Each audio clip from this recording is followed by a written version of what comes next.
My son just turned 5 months old, and very soon we're gonna be introducing him to real food. I have a 2-year-old who is an amazing eater. There's some things that, looking back, we're like, not gonna do. And then there's other things that we're like, gonna definitely do it again. So I just wanted to share what we've found works for our kids and what we found doesn't.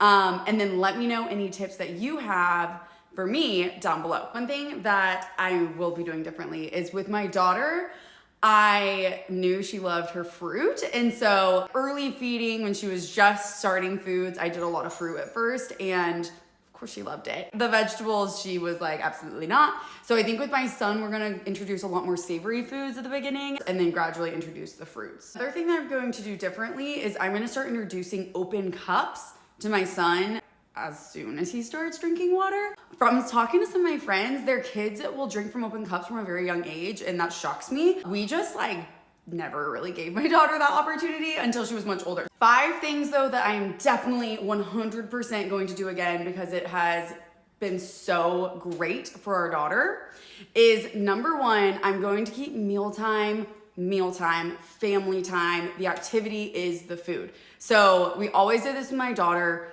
We don't have toys at the table. We're strapped into the high chair throughout the entire meal. Talk to each other so we're entertained, and we're eating so we're entertained. We're out at restaurants. Obviously, we're specific about where we go. It's gonna be somewhere with lots going on. It's gonna be somewhere where we can sit down and immediately order. We have to have realistic expectations, but we don't bring toys. We just engage throughout the meal. Next big thing that I'm definitely gonna do again with my son is how I've handled snacking with my daughter has really worked. We snack for sure, but we snack only for hunger, which sounds silly, of course, but we don't pacify with food. When we're shopping, when we're on car rides, when we're waiting for food to come at the restaurant, all of these different moments where she could start to get squirmy, we don't snack in those moments.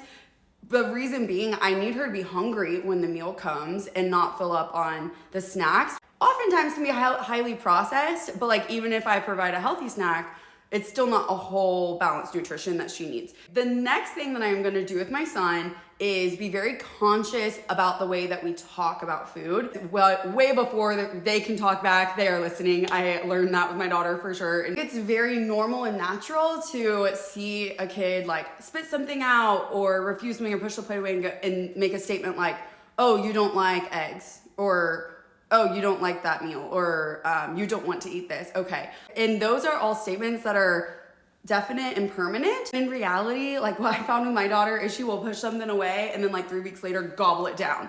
But I'm pretty sure if we had reinforced with her through our words that she doesn't like X, then when X comes back around, she's gonna remember that she doesn't like it, even though really she just didn't want it that day for whatever reason. They're evolving so quickly. So instead, whenever something is passed on, we just don't make a big deal about it at all. Just talk about how we're enjoying eating our food. If anything sticks with her, maybe it's that. The 4th thing is involving them in the cooking process. This has been so huge. There are certain foods that we have just struggled with, even with all of these other tips. They're just the ones that never seem to get eaten. And so what I've done is make it really fun and involve her in the cooking process. She'll cook the food with me 3 times, and by the 3rd, she's devouring it. And the last thing is what we feed them in the first place. And we just give our daughter whatever we are eating, and we eat a typically very healthy lifestyle, and so I feel comfortable doing this.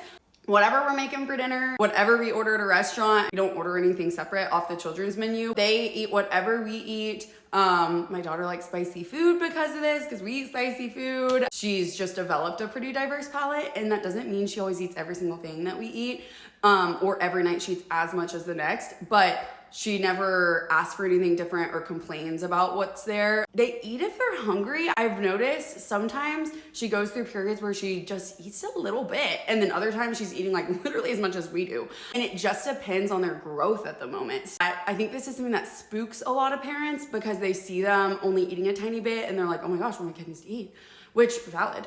We try not to worry too much about that. Our foods have a couple different elements. Normally we'll have a salad and maybe a casserole or soup or something, and then some fruit on the side. So, she's gonna eat something on that plate, and it's the same thing that's on our plates. The other thing about what's in the food is when it comes to vegetables, I try to do a balanced mix of having sides of vegetables and also like soups, stews, chilies, casseroles, all of this where like I put lots of vegetables into the food, and I have a lot of videos with these recipes as well, but I put a ton of vegetables into the food that are chopped up really small and integrated where they can't be picked out. I make sure she gets her vegetable quota through that, but then I also make sure to still give her, like not only do that, because I want her to also have the exposure to vegetables so that she can touch and feel and taste.